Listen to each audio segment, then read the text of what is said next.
Howdy folks, as you can see it's warm and green here in Alaska, which means it's project car season. I've been collecting parts and getting my summer plans together for the Brat, but then this thing fell into my lap.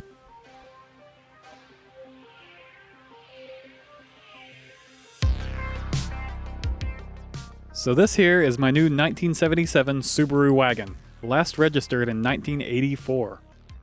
I traded a bottle of whiskey for this car. No, really. It came with no title, and it doesn't start because of some electrical issues. These cars are pretty simple though. There's not a whole lot of wiring in one of these things, so I think I can figure this out with some testing and trial and error.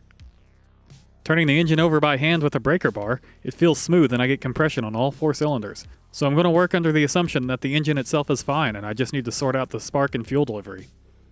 I've got a couple of spare car batteries sitting around, so let's toss one in and see what happens. Psychological nudity. Listener discretion is advised.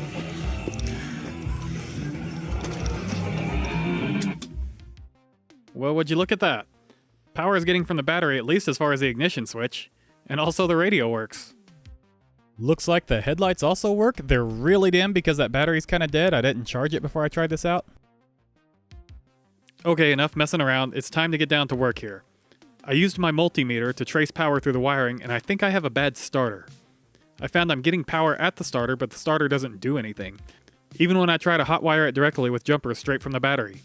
So I've ordered a new starter, and while we wait on that to ship, we've decided to start with the cosmetics a little bit. So we're going to try to tackle the rust issue. All in all, the car isn't all that bad on rust, but it does have some holes in the bottom of the doors and rocker panels, and some serious rust problems on the front of both fenders. For the doors and rockers, I sanded them as clean as I could and painted some Por 15 over the rust. This will help prevent rust from developing further in the future. When that dries, I can come back and sand it smooth, fill in the pitting and the holes with body filler, sand again, and it'll be ready for primer. I also took the fenders off to get to the inner wheel wells. There wasn't a whole lot of rust in here, just dirt and mud, so I cleaned it up and sprayed it with some truck bed liner. And the other big thing is the fenders. So these were the worst rust spots on the car. This is the leading edge of the fender. Both fenders were like that. And you can see we haven't really done anything to this one yet, but we did work on the other one. So Andrew came along and welded in some patch panels here, and we're making no claims to professional level body work, but it is one continuous piece of metal now, which is an improvement.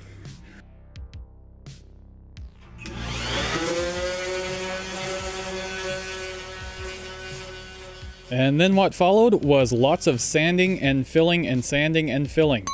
Neither Andrew or I have done this sort of work before, so this was a learning experience as we went, and it's a good project to learn on, but I think this took longer than either of us thought it would. Hours turned into days, turned into weeks, and this wasn't just because of the length of the work, but also the difficulty of finding time for both of us to come out and work on it, since this isn't, our day jobs, this is something we're doing in our spare time. My original plan for this car was to just do a quick and dirty rattle can spray paint job. It would have been okay-ish, I guess. But Andrew had a paint gun he wanted to try out, and I couldn't really say no to that, so I bought some automotive primer and we committed to doing an actual paint job. Then of course came even more sanding to smooth out the primer, and we were ready for actual paint. We pushed the car fully under the awning and made a makeshift paint booth by hanging tarps all around it. Obviously this isn't ideal, but you work with what you've got. For the color, I chose a bright, slightly burnt yellow. I wanted something that gave a sunny retro vibe, and that would also act as a kind of rebellion against the dominance of neutral car colors, where every parking lot is a sea of white and black and gray and silver. We laid down 1 gallon of paint, which made for 4 total coats, including the door jambs. It could probably use another couple of coats, since yellow is a difficult color to cover what's underneath. But although I was prepared for lackluster results, given that this is our first time doing this, it actually looks pretty good.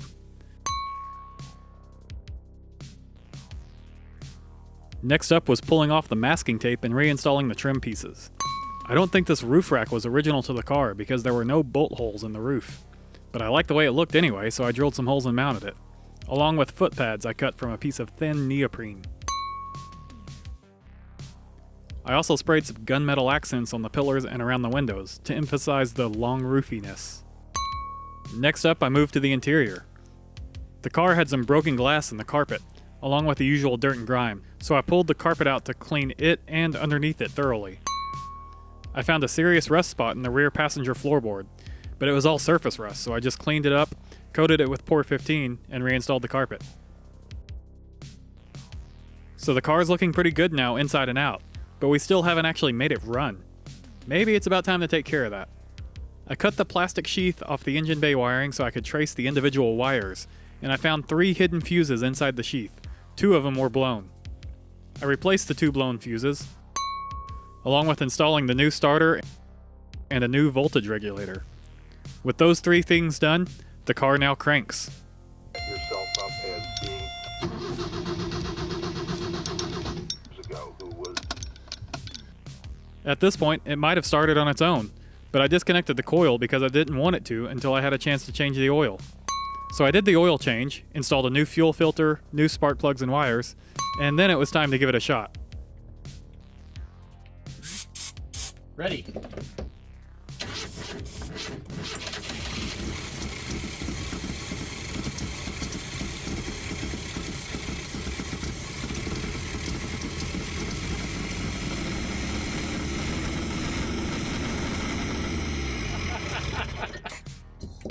Look at that. Thank you, starting fluid. Starting fluid that came with the car, I might add. Awesome. Let's do that again. One more. This is the one where it'll all fuck up. And then we're all frowny faced because it doesn't work anymore. Okay, ready?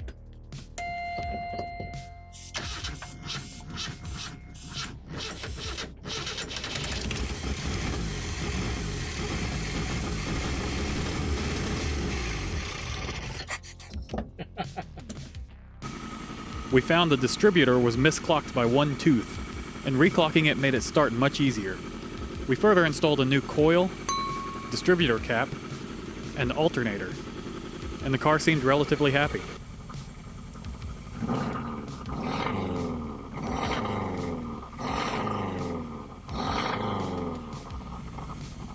Not only was it running, it's now moving under its own power.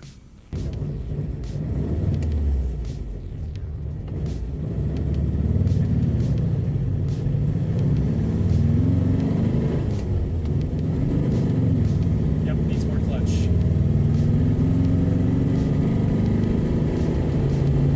Runs better now. It feels like it. I don't think it could have gone up that quick earlier. We're up to 30. Actually seems like it's running really good. Yeah. My plan was to go through the bonded title procedure to make this thing street legal, but the previous owner went and found an old title he was able to submit to the state and get a new clean title. I paid him for the paperwork plus a little more for his time and registered the car. It was now street legal and ready for adventure. We took the car up to a local sunset spot to break it in. There's about a mile-long, rocky ATV trail out to some scenic rocks here, but I had confidence the little Subaru could handle it. I'm not sure these hikers knew quite what to make of a bright yellow 40-year-old Subaru being chased across the tundra by a drone, but it probably made a good story to tell their friends. You can call me stupid. Yes, you can call me sheep. You can say I'm lazy. You can say I'm weak. But when it comes to her, The little Subaru handled the trail like a champ. The evening light was excellent for the shots I wanted to cap off this video, and we were impressed by how smooth the car actually drives, and how much fun it is. It constantly generates questions and smiles and laughs and thumbs ups everywhere it goes. Not bad for a project I've only got about $1,500 in. Let that be an inspiration for everyone else out there who wants to get into cars but doesn't have a nice shop or a big budget. If you look for good deals and put in some elbow grease, a cool car might be more affordable than you think.